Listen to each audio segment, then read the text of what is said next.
India ബ്രിട്ടനിൽ നിന്നും 100 ton സ്വർണം എത്തിച്ചിരിക്കുകയാണ്. രാജ്യ ചരിത്രത്തിലെ തന്നെ ഐതിഹാസികമായ ഒരു ചരിത്രമാവുകയാണ്. ബ്രിട്ടനിൽ നിന്നും 100 ടൺ സ്വർണം ഇന്ത്യയിലെത്തിച്ച് റിസർവ് ബാങ്കിന്റെ നിലവറയിലേക്ക് മാറ്റിയത്. ഇത് ബ്രിട്ടന്റെ സ്വർണമല്ല, ഇന്ത്യയുടെ സ്വർണമാണ്. പല കാലങ്ങളിൽ സൂക്ഷിക്കാനും കടം വാങ്ങാനും ഒക്കെയായി ബ്രിട്ടനിലേക്ക് മാറ്റിയതാണ്. മോദിക്ക് മുമ്പുള്ള പ്രധാനമന്ത്രിമാരിൽ ചിലർ വിമാനത്തിൽ സ്വർണം ബ്രിട്ടനിലെത്തിച്ച് പണയം വെച്ചായിരുന്നു ഇന്ത്യയിലെ ഭരണം നടത്തിയത്. ഇപ്പോൾ കാലമൊക്കെ മാറി. മുൻ പ്രധാനമന്ത്രിമാർ ബ്രിട്ടനിലെത്തിച്ച് പണയ വസ്തുവാക്കിയ സ്വർണം ഇന്ത്യ തിരിച്ചെടുക്കുകയാണ്. മുമ്പ് 47 ടൺ സ്വർണം എത്തിച്ചിരുന്നു. അതിന് പുറമെയാണിപ്പോൾ 100 ടൺ കൂടി എത്തിക്കുന്നത്. അതീവ സുരക്ഷയിൽ ഇത് രഹസ്യ നിലവറയിലേക്ക് റിസർവ് ബാങ്ക് മാറ്റും. 100 ടൺ സ്വർണം 10 ലോറികളിൽ കയറ്റാനുള്ള അത്രയ്ക്കും ഭാരം വരും. മാർച്ച് അവസാനം RBIയുടെ പക്കൽ 822.1 ടൺ സ്വർണമുണ്ടായിരുന്നു. അതിൽ 413.8 ടൺ വിദേശത്തായിരുന്നു. കഴിഞ്ഞ സാമ്പത്തിക വർഷത്തിൽ 27.5 ടൺ സ്വർണ്ണ ശേഖരത്തിൽ റിസർവ് ബാങ്ക് അധികമായി കൂടി. ഇതോടെ സ്വർണ്ണശേഖരം ഏതാണ്ട് 900 ടൺ ഉണ്ടായി.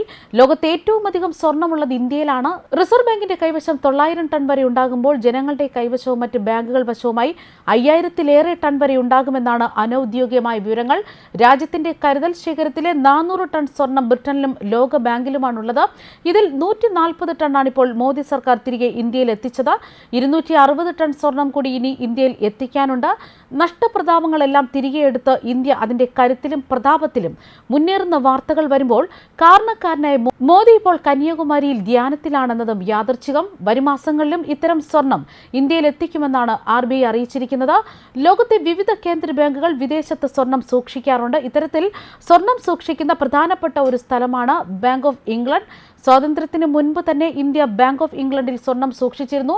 കുറച്ച് വർഷങ്ങൾക്ക് മുമ്പ് RBI വീണ്ടും സ്വർണം വാങ്ങാൻ ആരംഭിച്ചിരുന്നു.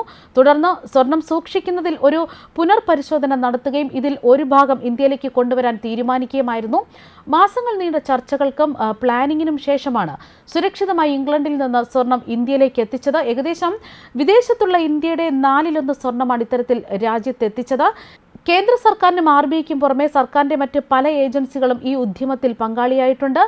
UK-യിൽ നിന്ന് ഇന്ത്യയിൽ എത്തിക്കുന്ന സ്വർണത്തിന് കസ്റ്റംസ് തീരുവ പൂർണ്ണമായും ഒഴിവാക്കി നൽകിയിട്ടുണ്ടെന്നാൽ സംസ്ഥാനങ്ങളുമായി പങ്കുവയ്ക്കുന്ന ഇന്റഗ്രേറ്റഡ് GST ഒഴിവാക്കി നൽകിയിട്ടില്ല. പ്രത്യേക വിമാനത്തിൽ ഇന്ത്യയിൽ എത്തിച്ച സ്വർണം മുംബൈയിലും നാഗ്പൂരിലുമുള്ള RBIയുടെ ഓഫീസുകളിലാണ് സൂക്ഷിച്ചിരിക്കുന്നത്. 1991-ൽ ചന്ദ്രശേഖർ സർക്കാർ ഇന്ത്യയുടെ കരുതൽ ശേഖരത്തിലുണ്ടായിരുന്ന സ്വർണം പണയം വെച്ചിരുന്നു. തുടർന്ന് 15 വർഷങ്ങൾക്ക് മുമ്പ് IMF-ൽ 200 ടൺ സ്വർണം ഇന്ത്യ വാങ്ങുകയും ചെയ്തു. ഇതിന് പിന്നാലെ പലപ്പോഴും സ്വർണം വാങ്ങി ഇന്ത്യ കരുതൽ ശേഖരത്തിനൊപ്പം ചേർത്തിരുന്നു. സ്വർണ്ണശേഖരം സമ്പദ് വ്യവസ്ഥയുടെ കരുത്ത് തെളിയിക്കുന്ന ഘടകങ്ങളിൽ ഒന്നായി തന്നെയാണ് വിലയിരുത്തുന്നത്. RBI ഇപ്പോൾ രാജ്യത്തിനകത്ത് മുംബൈയിലും മിന്റ് റോഡിലും നാഗ്പൂരിലും RBIയുടെ പഴയ ഓഫീസ് കെട്ടിടത്തിലെ നിലവറകളിലാണ് സ്വർണം സൂക്ഷിച്ചിരിക്കുന്നത്. നാഗ്പൂരിലാണ് റിസർവ് ബാങ്ക് സ്വർണ്ണശേഖരത്തിന്റെ അധിക ഭാഗവും സൂക്ഷിച്ചിരിക്കുന്ന നിലവറകളുള്ളത്. രാജ്യസുരക്ഷയ്ക്ക് ഏറ്റവും കൃത്യതയാർന്ന സ്ഥലം എന്നതാണ് നിലവറകൾ തിരഞ്ഞെടുക്കുന്ന സ്ഥലങ്ങളുടെ പ്രത്യേകതകളും.